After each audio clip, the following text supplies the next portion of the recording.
This is a work of fiction if you haven't been able to tell. I can't read that all in one thing. I've tried before.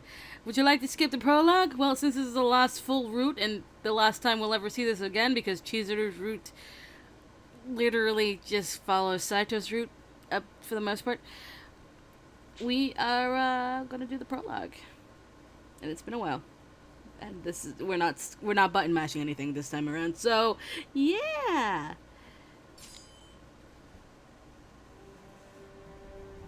I also have grapes as a snack.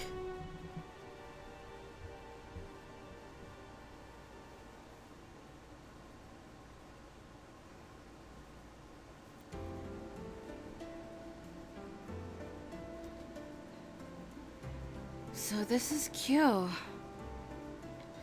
It was awfully impressive, no denying it. Even simple hellos between people passing in the street seemed warm and friendly. They nodded and smiled to one another, as if family and not strangers about on errands. Still, there was something else as well. Something making the city feel strangely cold. Almost as though there was a great invisible wall, shutting out anyone wandering from the country. I'm not sure if I belong here. No, it's all in my head. I walked quite some distance to reach Kyo, and both my mind and body were exhausted. Even so, tiredness was no reason to meander and feel sorry for myself. I couldn't afford to. すみません. I hesitantly stopped the passerby. I'm sorry, I seem to be a little lost. Could you... What am I supposed to do now? I was lost again, but in a different sort of way. I sighed and looked up at the darkening sky. The sun was beginning to set. People I'd spoken to showed me no unkindness, and had given me directions I needed, but... Was now really the best time to leave the city? Learning the person I'd hoped to visit had left town caused hope to seep from my crumbling resolve. The only person besides father I could rely on in the city who I could rely on was Matsumoto-sensei. Matsumoto-sensei was a doctor serving the shogunate. I had never met him myself, but my father put a great deal of trust in the man.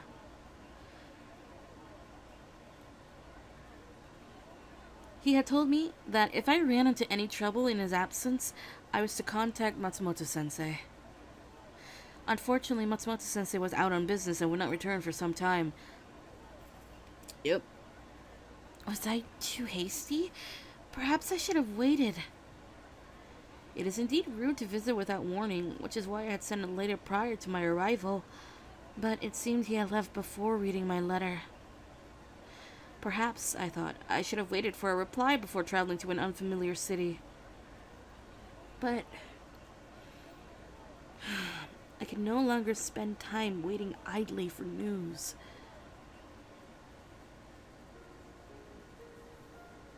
Is something wrong, Father? He paused for a moment and looked at me. 実はな、しばらくの間、京の都へ行くことになった。Is it for business again? He left the house often during that period, sometimes for days at a time. How long will he be gone? それはわからん。一月になるか、二月になるか。Oh. There was no hiding my disappointment. Nonetheless, I wasn't a child anymore. I couldn't beg him not to go or some other foolishness. Yes, I'd be lonely, but I was much more worried for him. Please, Father, be careful. They say that the city of Kyoto is dangerous. He only smiled and nodded. 安心しなさい。お前が心配しないように、今日にいる間はできる限り手紙を書くよ。Okay. You promise? Father kept his promise. A new letter arrived so often I scarcely had the time to respond before another would arrive. He told me that he worried about me being home all by myself. Then the letter stopped. A whole month passed with no word.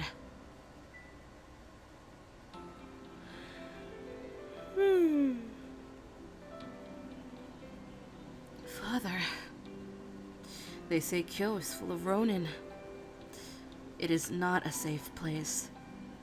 Usually a samurai is paid by their house, but ronin who report to no house often rob people in order to make ends meet. They're nothing more than violent criminals who hide behind the image of a samurai. Such is the state of the city of Kyoto, the city of ronin. Small wonder, then, that I worried for my father. My mind would concoct horrible possibilities, and I often found myself depressed and tense. First, I suppose I need to find a place to stay. Whilst in thought, I didn't notice nightfall descended. If I was honest with myself,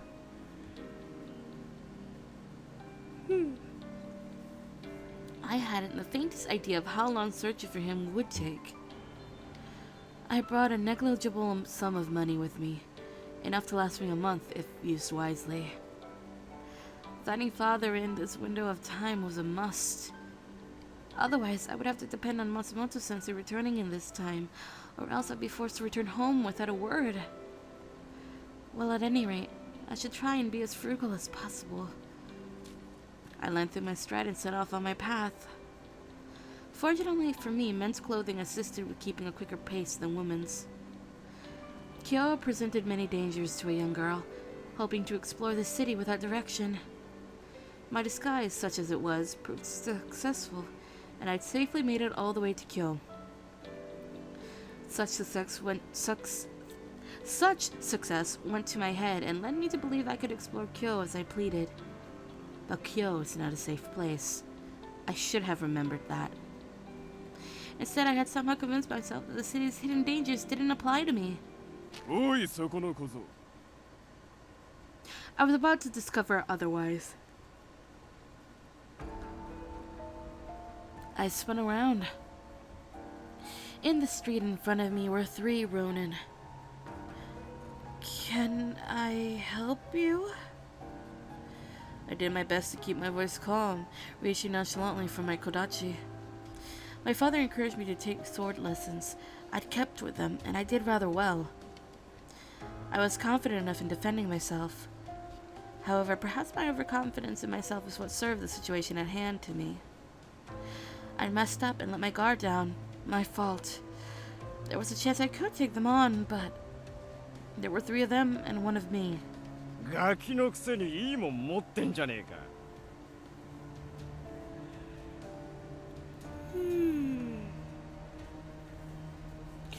Only then did I realize they were far more interested in my sword than they were in me. 小僧には過ぎたもんだろ。よこせ。国のために俺たちが使ってやる。But this is... The sword isn't just some blade I'd picked up. It's a family heirloom spanning generations. There was no way I could give it to the ronin. Though, I had a feeling they wouldn't understand. In such a situation, the best decision was undoubtedly to retreat. I turned and ran as fast as my legs could. あ、おい、待ちやがれ小僧!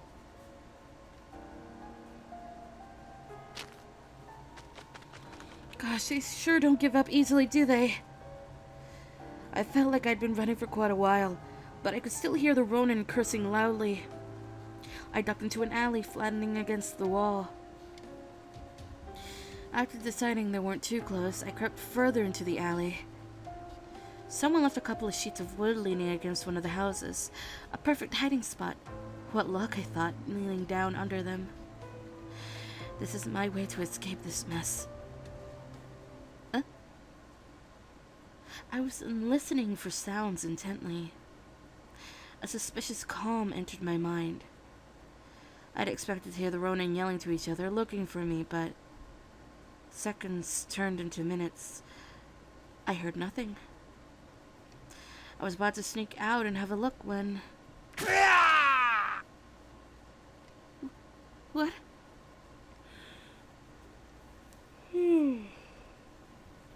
My plan to investigate was immediately halted. Remaining silent and hidden was more important. Still, くそやりやがったなくそなんで死なねえんだよダメだこいつら刀が効かねえ it was then that true fear began to set in. There was something dangerous out there. Something quite possibly lethal. My imagination conjured up no shortage of gruesome theories. Even so, I could feel an itch of curiosity. I wanted to know what was out there. Carefully, I peeked around the corner's edge. The cold reflection of moonlight upon a blade glared at me, and my eyes followed it to the arm that held it, clad in a coat of light blue. Had this person saved me? But no slower than it appeared, my hope vanished.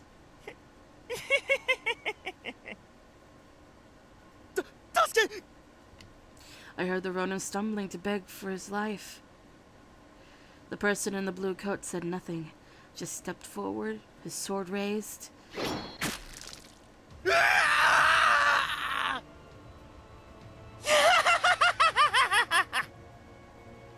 A high screeching laugh cut the man's scream. The blade fell through the air like a butcher's knife rather than a sword. No skill, just death. The scream turned wet, caught, and disappeared like air leaving half-empty bellows. My eyes went wide. I had just witnessed a murder. Any strength I'd received vanished quickly. My legs gave way and I crumbled to the ground. My eyes widened like busted shells. He died with the first blow, but as I watched, the blades fell, carving lines into the corpse. The soft slip of a blade through flesh, the silent creep of blood across ground. I felt nothing from them but madness. Their only desire was raw, animalistic violence. Whatever they were, it wasn't human. They were broken. I could feel my throat clenched tightly, and a warm dark smell brushed against my face. I slowly recognized the coppery tang of blood. An icy bolt of fear ran down my spine, crawling into my limbs and freezing me in place. I was terrified. What was I going to do? What could I do? You have to run, Chizuru. I forced my jaw open and drew a ragged breath. This was the only chance I'd get. I had to. My body, still numb with fear, was unresponsive. I lurched sideways against the stacked wood, and with a rough clatter, it collapsed.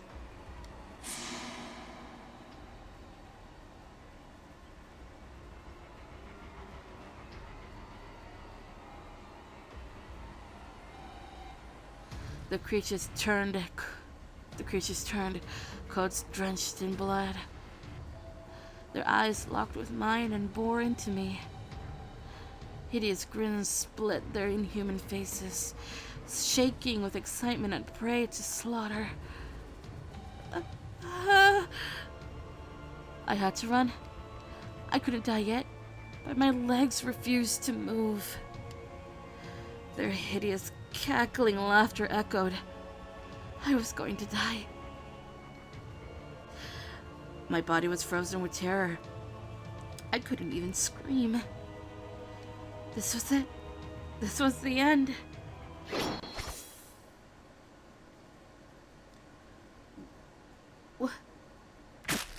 I watched them raise their bloody swords, the moon glinting off the metal.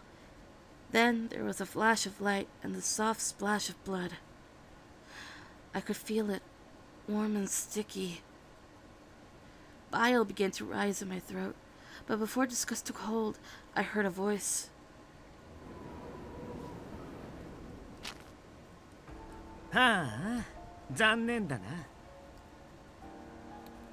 The words suggested disappointment, but the voice sounded happy. 僕一人で始末しちゃうつもりだったのに、はじめくん、こんな時に限って仕事が早いよね。As he spoke, the strange man smiled, almost as if he were enjoying himself. 俺は務めを果たすべく動いたまでだ。あんたと違って俺に戦闘狂の気はな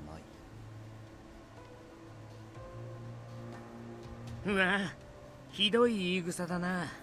まるで僕が戦闘狂みたいだ。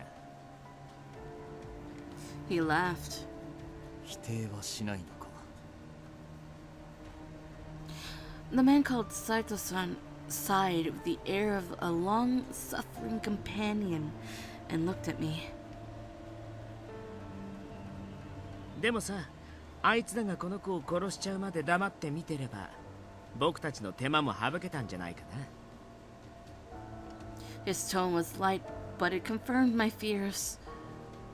I may have escaped the schemes of the Ronin, but I was ensnared by something much darker. さあな。少なくともその判断は俺たちが下すべきもので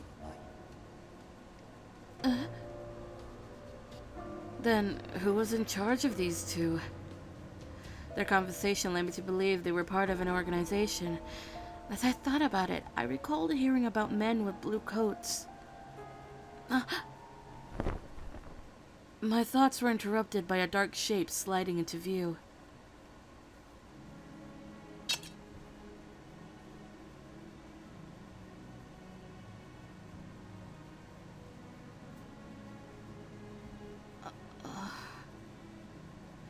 I swallowed hard.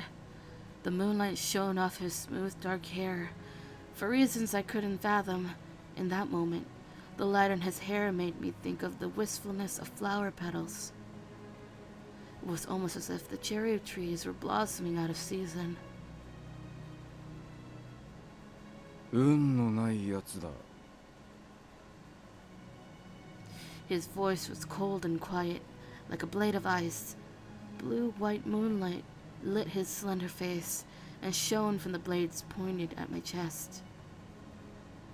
But it wasn't the sword making my breath catch. It was his eyes.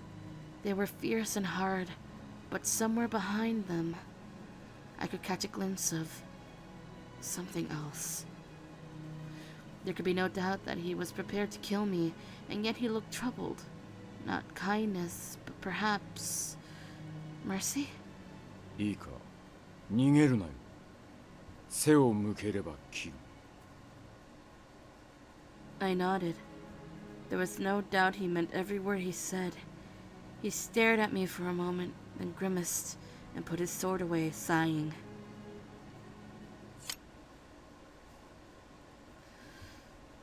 What? I was too surprised to stop myself from speaking, and it quickly became apparent that I wasn't the only one. あれ、いいんですか、土方さん。この子、さっきの見ちゃったんですよ。As he spoke to the man he called Hijikata-san, his eyes narrowed. The man called Hijikata-san frowned back at him. いちいち余計なことを喋るんじゃねえよ。下手な話を聞かせちまうと始末せざるを得なくなるだろうが。It was clear enough that what I had seen was something they wanted to keep hidden. The more they said, the more I got it, and it was clearer none of us wanted such a thing. And it was clear none of us wanted such a thing. Bleh. この子を生かしておいても厄介なことにしかならないと思いますけどね。The way he looked at me made me feel as if he'd read my mind. とにかく殺せばいいってもんじゃねえだろう。こいつの処分は帰ってから決める。俺は副長の判断に賛成です。ここに長くとどまれば他の者に見つかるかもしれない。Then he looked down at the creature he'd killed, as though he'd forgotten the whole ordeal. こうも血に狂うとはやはり実務に使える代物ではないようです。頭の痛い話だ。 He peered down at the corpse, his face an emotionless mask. When he looked back up at his companions, however, his eyes narrowed. つうかお前ら、土方とか副長とか呼んでんじゃねえよ。せろ。へえ、伏せるも何もこの大服を着てる時点でバレバレだと思いますけど。He was right.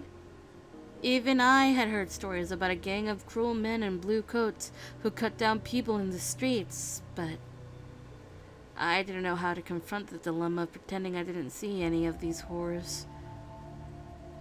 My mind swirled through a pool of worries and thoughts, almost as if I was being drawn into their world. A world where there is nothing strange in carrying on a normal conversation in the dead of night with corpses for company. 死体の処理はいかように肉体的な異常は特に現れていないようですが。 Hijikata-san thought for a moment before he spoke. 羽織だけ脱がせとけ。あとは観察の方で何とかする。承知しました。新選組の大使が切り殺されてるなんて僕たちにとっても一大事ですしね。 He gave a derisive bark of laughter. あとはここにいたやつが黙ってりゃ世間も勝手に納得してくれるだろう。 He looked directly at me, and I got the distinct feeling his words weren't for his companions. It was common for people to be murdered in Kyoto. It was a dangerous city, after all. I knew that, of course. But to see it happen? That was something else entirely. If death was such an easy thing in Kyoto, I thought, then the city itself must surely be mad. ねえ、ところでさ、助けてあげたのにお礼の一つもないの。I didn't realize right away he was speaking to me. When I did, my eyes went wide. What do you mean, you saved me? Well, he did have a point. Despite the threats, they saved my life. I stood up as steadily as I could manage, brushed some dirt off my clothes, and bowed. Thank you very much. I apologize for not thanking you earlier. There was so much going on, I was a little confused. I glanced up at them, tentatively. The man called Hajime. Oh, now we refer to him as Hajime. We didn't earlier. The man called Hajime also looked confused. His eyes were wide and he had an expression I couldn't place. Hijikata-san looked as though he'd taken a bite of something sour.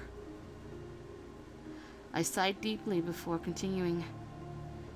I know it seems weird to say that, but he told me I should say thanks, so I